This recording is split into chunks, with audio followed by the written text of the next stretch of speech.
Hello student, स्वागत है आप सभी का पॉली वाला टेक्निक के एक नई वीडियो में। और बात करने वाले हैं इस वीडियो में B2P अर्थात polytechnic first semester, third semester, fifth semester back paper और स्पेशल बैक पेपर का आपका एडमिट कार्ड कब तक जारी हो जाएगा। सबसे पहले ये देख लीजिए, विशेष करके जो फर्स्ट सेमेस्टर के बच्चे हैं, आपका एडमिट कार्ड किस प्रकार से होता है। आपको इंटरफेस पे दिख रहा होगा, दिसंबर 2024 का ये पिछले साल का कहिए कि आपका एडमिट कार्ड है।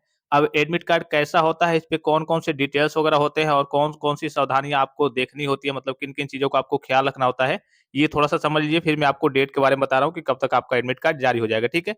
यहाँ पे ऊपर आपने देख लिया, बेसिक से आपके डिटेल्स वगैरह रहेंगे, बारकोड वगैरह रहेगा, क्यूआर कोड वगैरह रहेगा, आपके नाम, पिताजी का नाम, माताजी का नाम, आपका फ़ोटो वगैरह, सिग्नेचर वगैरह रहेगा।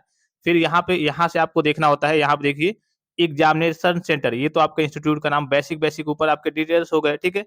यहाँ से आपको देखना होता है, आप यहाँ पे देखेंगे एग्जामिनेशन सेंटर का एक ऑप्शन आपको देखने को मिल रहा होगा कि आपका सेंटर कहाँ पे गया है। तो इनका सेंटर, जैसे पिछली बार की बात करें तो गवर्नमेंट गर्ल्स पॉलिटेक्निक लखनऊ में गया था। तो आपका जहाँ भी सेंटर गया होगा, अगर आपका गवर्नमेंट कॉलेज होगा तो यहाँ पे आपके ही कॉलेज का नाम होगा, मतलब कि आपका सेंटर कहीं नहीं जाता है। आपको अपने कॉलेज में ये एग्जाम देना होता है।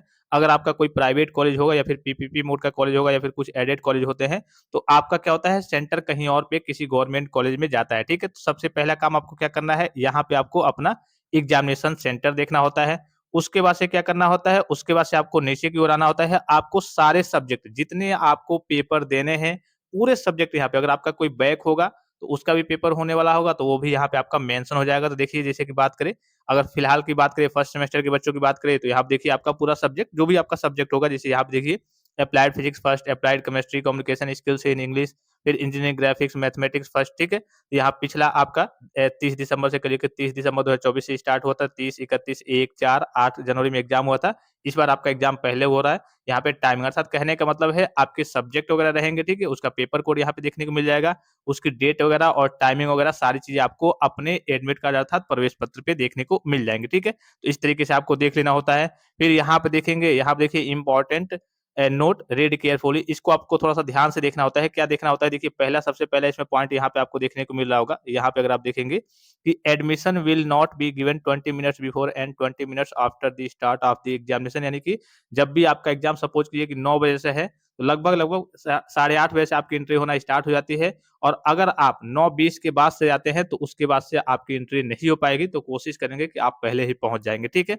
उसके बाद से देखिए, if any student mentions mobile number or any undesired remarks to effective evaluation, then the results of such candidates will be withheld। यहाँ पे देखिए, मोबाइल नंबर तो आप समझ गए। अगर आप कल की बोर्ड परीक्षा में कॉपी लिखते हैं, उस पे अगर आप मोबाइल नंबर, ईमेल आईडी, मतलब कांटेक्ट करने का कोई माध्यम लिख देते हैं, mobile number, email ID, Instagram ID, जो भी हो, तो आपका क्या हो जाएगा, आपकी कॉपी चेक नहीं होगी। आपकी कॉपी कैसे चेक होती है, पहले कंप्यूटर से आपकी कॉपी को स्कैन किया जाता है, फिर से ऑनलाइन तरीके से जहाँ-जहाँ पे चेक होना होता है, वहाँ पे भेजा जाता है। और टीचर ऑनलाइन तरीके से ही चेक टीचर ही करते हैं, ठीक है? जैसे मैं मान लीजिए, सपोज़ कीजिए कि मैं टीचर हूँ, तो मेरे पास कॉपी आएगा सिस्टम पे, तो मैं सिस्टम पे पीडीएफ फॉर्म में कर लीजिए कि मैं उसी पे देख करके चेक करूँगा। करता तो टीचर चेक ही है, लेकिन ऑनलाइन तरीके से, डिजिटल तरीके से कह लीजिए, डिजिटल तरीके से आपकी कॉपी चेक होती है। तो आपकी कॉपी पहले स्कैन होगी, आपने मोबाइल नंबर उसमें लिखा था, ईमेल आईडी लिखा था, कॉन्टैक्ट करने का कोई माध्यम लिखा था, तो डायरेक्टली आपकी कॉपी चेक नहीं होगी, 0-0 नंबर कर दिया जाएगा। फिर यहाँ पे दिख रहा होगा, ये तो समझ गए कि हाँ, मोबाइल नंबर लिख दिए तो 0-0 नंबर हो जाएगा। अनडिजायर्ड रिमार्क्स मतलब क्या होता है, बहुत सारे बच्चे आपने देखा होगा इमोशनल चीज़ों को लिखने लगते हैं कि मेरे घर की स्थिति ऐसी है, मैं ये कर लूँगा, अगर आपने मुझे फ़ेल कर दिया तो मैं ये कदम उठा लूँगा, वो कर लूँगा। तो इस केस में भी अगर आप कोई अनडिजायर्ड चीज़ों को लिखते हैं, अलग-अलग मतलब गलत चीज़ों को लिखते हैं, तो इस केस में भी आपकी कॉपी चेक नहीं होगी, डायरेक्टली आपका क्या कर दिया जाएगा, 0-0 नंबर कर दिया जाएगा। और आपका जो रिज़ल्ट है, उसको भी रोक दिया जाएगा, बाद में आपका जारी किया जाएगा, ठीक है? तो इस बात का आपको विशेष ख्याल रखना है। जो आता है, जितना आता है, जैसे आता है, नहीं आता है तो उसी टाइप का कोई और क्वेश्चन जोड़ करके लिख दीजिए। लेकिन आपको मोबाइल नंबर नहीं लिखना है और अनडिजायर्ड कोई चीज़ों को नहीं लिखना है। फिर यहाँ पे देखिए तीसरा पॉइंट आपको दिख रहा होगा, तीसरे पॉइंट देखिए, please verify the exam date with the latest date sheet available on circular news B2P official website, इतना-इतना-इतना। मतलब कि मान लीजिए, सपोज़ कीजिए कि इसमें ये जो आपका इंटरफ़ेस पे दिख रहा है, ठीक है? इसमें और आपका जो टाइम टेबल आया है, उसमें कहिए कि भिन्नता प्रदर्शित हो रही है। मान लीजिए कि सपोज़ कीजिए कि एप्लाइड फिजिक्स फर्स्ट का जो इसमें डेट है और आपके टाइम टेबल में डेट है, अलग-अलग है, तो इसमें वाला आपका वैलिड नहीं होगा, इसमें कभी-कभी गलत छप जाता है। जो आपका ऑफिशियल डेट शीट आया है, टाइम टेबल आया है, जो B2P की वेबसाइट पे है, आपने देखा भी होगा, उससे आपको मिलान करना है, वही आपका फाइनल माना जाएगा। हालाँकि भिन्नता नहीं रहती है, लेकिन कहा जा रहा है कि किसी केस में मान लीजिए कि यहाँ पे गलत तरीके से छप जाता है, भिन्नता प्रदर्शित हो जाती है, इसमें और आपके टाइम टेबल में अलग-अलग दिखाता है, तो जो टाइम टेबल वाला आपका होगा वही आपका क्या होगा, फाइनल होगा, उसी डेट में आपका एग्जाम होगा। इतना चीज समझ गए। यहाँ पे आपके प्रिंसिपल के मोहर सिग्नेचर रहते हैं और यहाँ पे आपके सिग्नेचर वगैरह रहते हैं।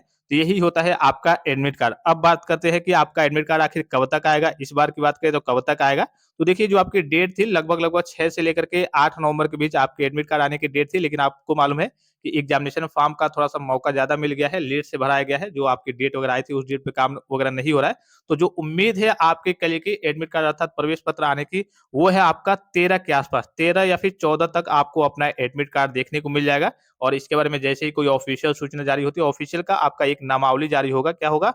नामावली, ठीक है? नामावली मतलब जिसमें कहिए कि आपके पूरे रोल नंबर कहिए कि आ जाएँगे, सभी बच्चों का पहले रोल नंबर जारी कर दिया जाता है और उसी हिसाब से उनका एडमिट कार्ड बनाया जाता है। तो नामावली जैसे ही आती है, उसके अगले दिन आपका एडमिट कार्ड जारी हो जाता है। तो जैसे ही नामावली आपकी जारी होती है, मैं आपको अपडेट कर दूँगा। तो यही लगभग डेट रहने वाली है, इसी के आस-पास तक आपको अपना प्रवेश पत्र देखने को मिल जाएगा। और किसी प्रकार का संदेह हो, कोई भी जानकारी चाहिए तो आप कमेंट बॉक्स में कमेंट करके पूछ सकते हैं। फिलहाल इस वीडियो में इतना ही, इजाज़त दीजिए। धन्यवाद, थैंक्स फॉर वॉचिंग, मिलते हैं नेक्स्ट वीडियो में।